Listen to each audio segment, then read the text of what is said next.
Jadi pada kita manusia ini ada wilayah yang namanya doa, ada ikhtiar, gitu ya. Ada doa, ada namanya apa? Ikhtiar itu.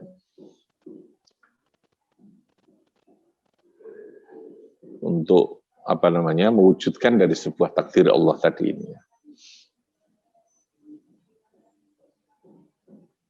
Jadi tidak bisa kita memvonis bahwa ini takdir saya, bahwa ini cara kasarannya sebelum kita melakukan sebuah ikhtiar itu. Nah, apakah mungkin sebuah qada qadar itu terjadi sebuah perubahan? Mungkin. Ya mukhullahu ma yasa wa yusbitu ma yasha itu. Allah punya hak untuk murah, karena sekali lagi ada qadar bagi Allah juga jaiz itu. Qada qadar itu kayak macam plain gitu kan, yang di Lauhil Mahfud zaman azali. Segala manajemen itu kan lalu kelembagaan yang manusia ini kan ditiru gitu. Ada planning, ada perencanaan yang sudah teratur. Tapi sekali lagi Allah karena zat yang mengetahui terhadap segala sesuatu yang menyangkut tentang semua kehidupan, Allah Maha tahu tentang segala sesuatunya, maka tentu berbeda dengan kita ketika membuat sebuah perencanaan. Itu kebatasan ya, data yang kita buat, lalu kemudian visi, pikiran-pikiran yang kita kumpulkan untuk membuat sebuah perencanaan itu punya keterbatasan yang sangat terbatas, itu saya katakan, yang berbeda dengan apa yang direncanakan oleh Allah itu. Jadi dalam Quran itu ada namanya Lauhil Mahfud. Lauhil Mahfud itu kayak macam papan yang terjaga, lauh. Jadi ada, kalau Kiai saya itu menyebutkan itu operation room gitu ya. Apa? Ruang yang di situ tempat data yang menjadi ruang yang sangat penting gitu, kayak gambarannya kayak semacam ruang gitu. Tapi sekali lagi itu kan untuk memudahkan kita memahami ya. Hakikatnya tidak harus seperti itu. Andai kata seperti itu juga boleh gitu ya. Tapi andai kata bukan seperti itu juga boleh. Karena mendengar tidak selamanya ada telinga. Ketika Allah berbicara, saya mendengar. Paham ya? Mendengar bagi Allah tidak perlu alat. Yang perlu alat, perlu media itu kan kita. Yang perlu media itu kan kita itu. Nah, jadi ada qada, qadar, lalu kemudian ada ikhtiar, ada doa yang dilakukan oleh manusia. Contoh kalau hadis yang menggambarkan bahwa sesuatu yang ditakdirkan itu mungkin bisa berubah, tentang umur lah gitu ya, tentang rezeki, ya. Itu contoh saja sesungguhnya. Jadi segala sesuatu prinsipnya sudah terjadi berdasarkan kepastian qada dan qadarnya Allah. Tetapi apakah qada dan qadar itu mungkin untuk dirubah? Mungkin ketika Allah itu menghendaki. Yang kedua, bagaimana cara merubah itu? Ya kita memohon kepada Allah, bukan kita yang merubah. Tapi Allah yang tetap merubah itu. Bisa dengan doa, bisa dengan ikhtiar, bisa dengan sebuah amaliyah yang kita lakukan.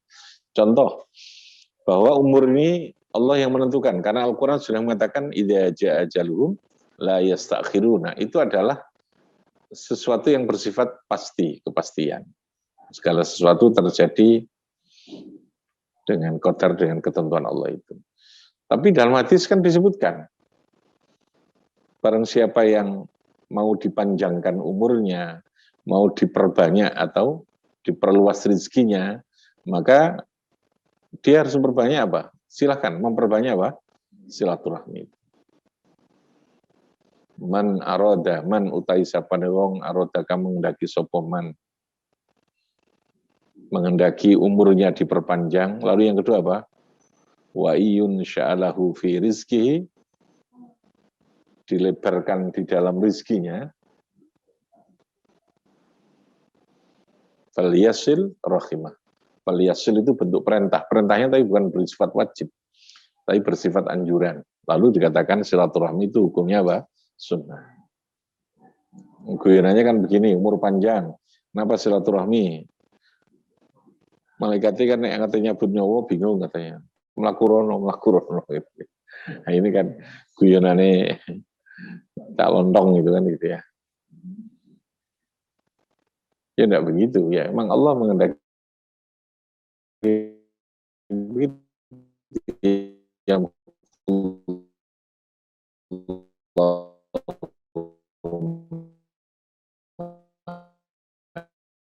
ya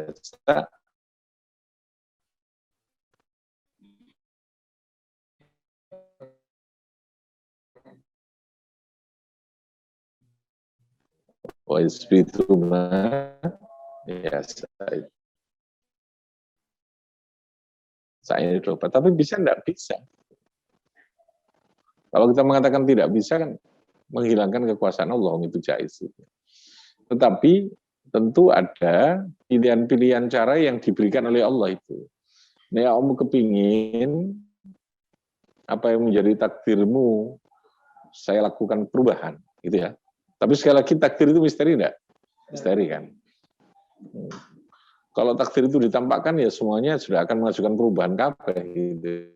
Ya.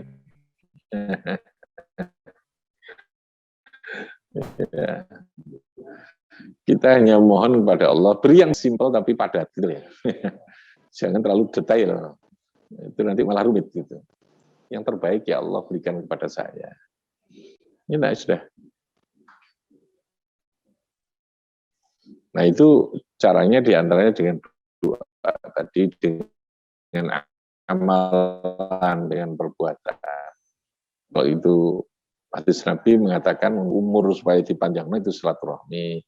Untuk rezeki itu diperbanyak istighfar. Istighfar itu yang menjadikan wong gampang, jaluk sepuro itu gampang kepada Allah, banyak istighfar itu gampang rezeki, sholawat juga. Jadi semuanya amalan yang terbaik itu semuanya punya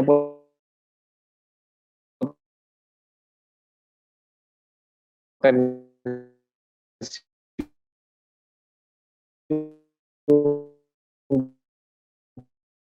untuk menjadikan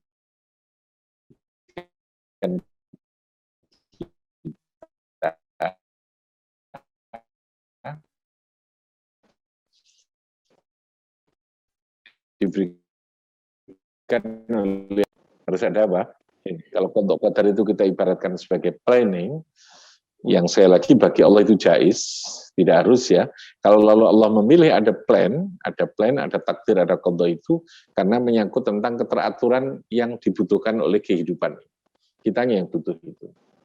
Apakah itu bisa dirubah? Bisa kemungkinan. Maka manusia diberikan hak ikhtiar, diberikan hak untuk melakukan doa, untuk melakukan sesuatu yang memohon kepada Allah agar supaya planning itu diberikan yang terbaik. Tapi kita meyakini khairihi wa syarrihi minallahi ta'ala. Khairihi saya menerjemahkan apa? Sesuatu yang baik menurut persepsi kita, yang menyenangkan menurut persepsi kita, atau sesuatu yang tidak menyenangkan, sesungguhnya harus kita yakini itu semua minallahi. Sehingga tadi ada kalau sesuatu itu menyenangkan, kita diberikan namanya syukur, sesuatu itu kita diberi tidak menyenangkan, kita diberi namanya apa? Sabar itu. Makanya paket hadisnya begitu. Nek awakmu gak gelem syukur nongone aku atas nikmatku, awakmu gak gelem sabar atas ujianku, gak gelem nerimo atas keputusanku, itu satu paket. Ya toh? Gak gelem ridho bi qadai wa qadari. Dalam hadis qudsi itu Allah mengancam, fal yakhruj min baini ardi wa samai. Keluar kamu, keluar dari bumi dan langit saya. Bayangkan coba, diusir sama Allah dari langit dan buminya. Nanti terusan. Waktu kehidupannya hanya ada langit, pilihannya hanya bumi. Nek diusir itu kok omai mertua sono gerdu no masjid turu ya.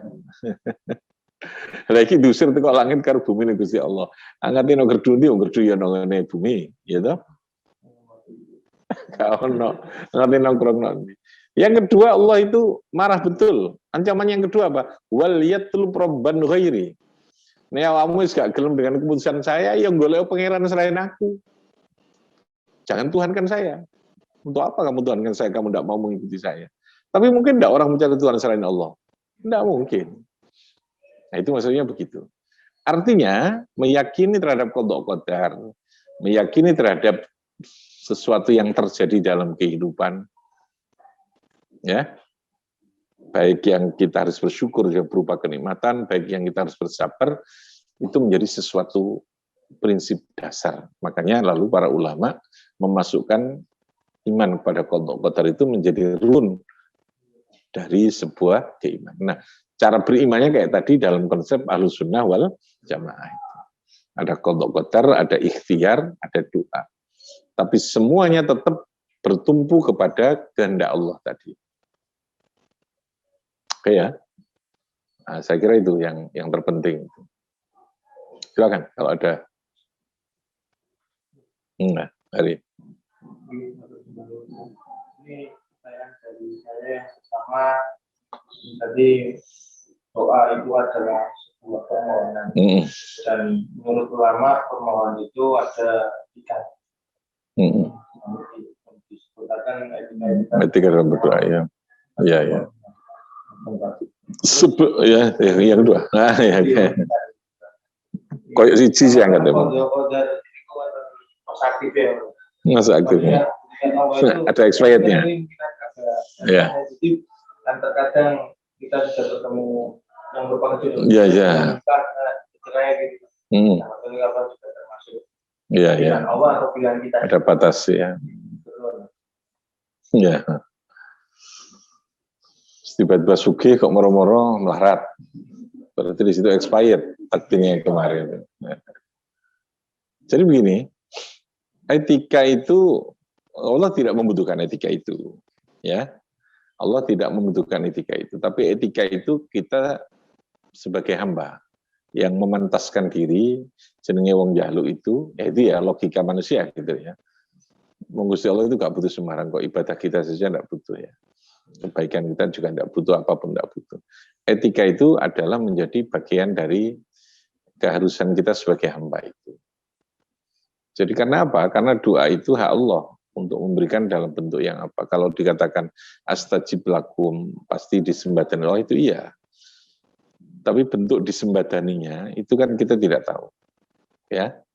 Jadi mintalah kamu akan saya beri gitu ya. Nah, memberi itu Allah yang punya hak untuk menentukan pilihan bentuk pemberiannya itu dalam bentuk apa.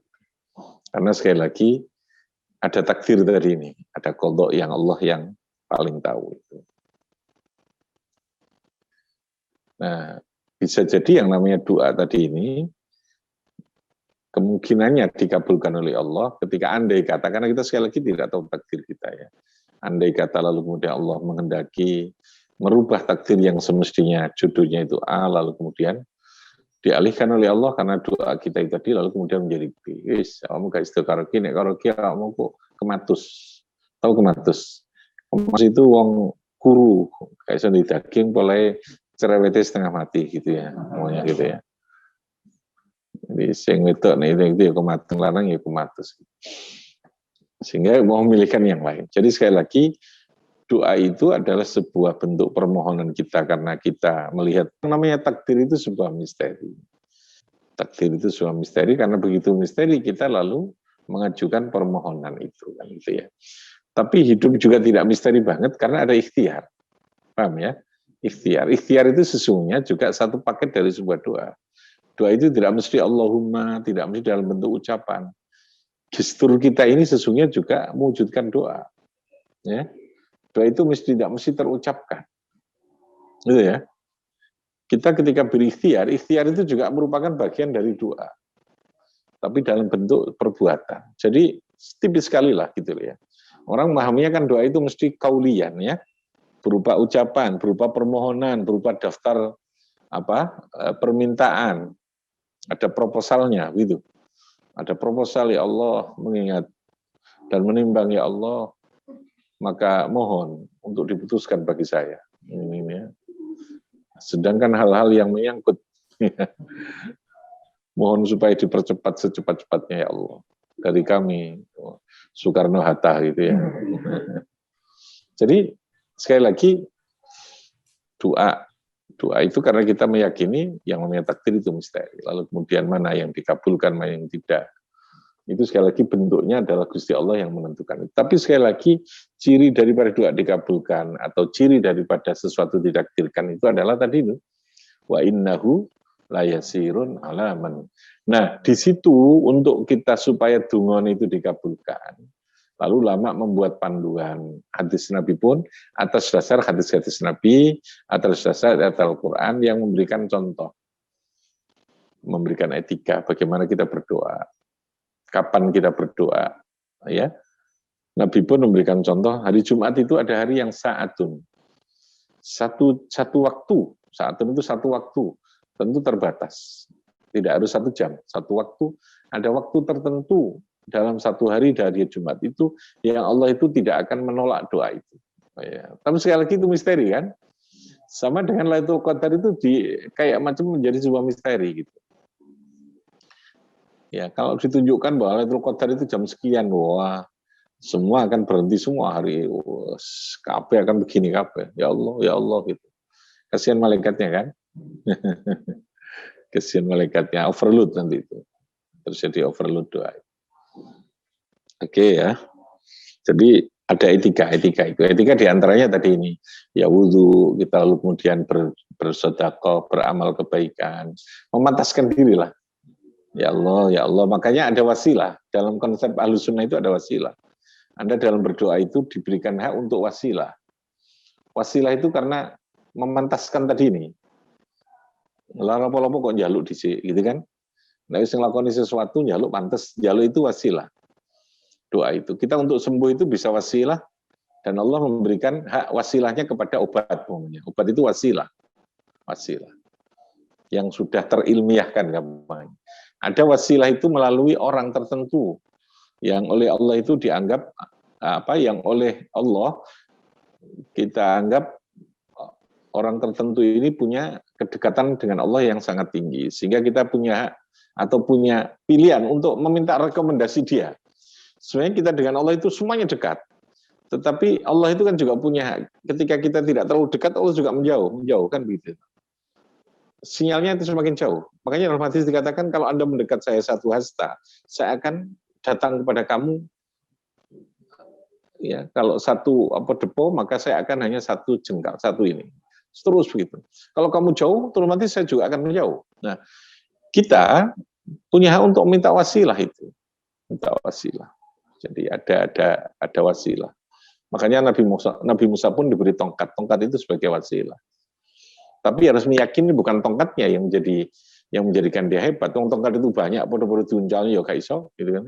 Kan bukan dari tongkatnya. Tongkat itu hanya Allah memberikan kepastian. Iki lho ono alate gitu kan, ada ininya. Bukan segone sing dadekno kita warak gitu ya.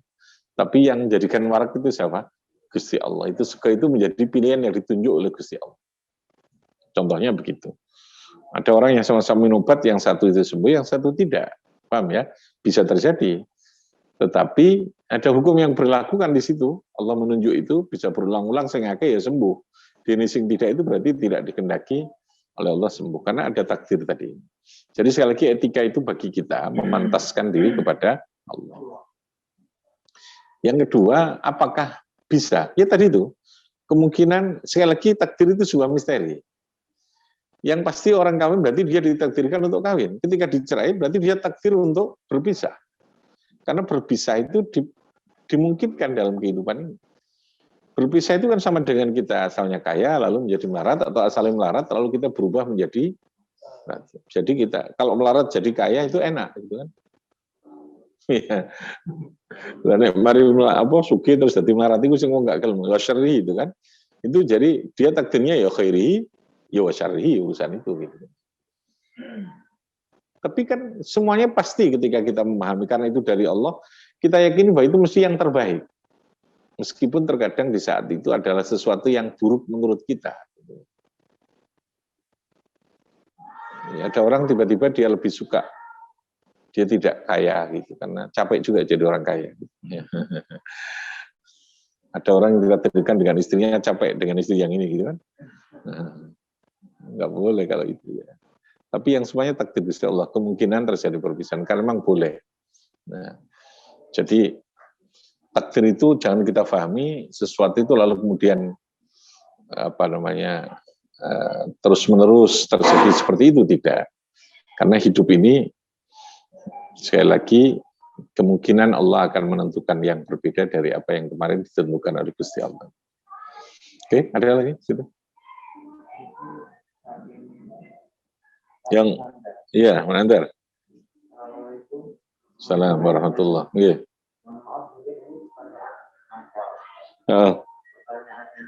Iya.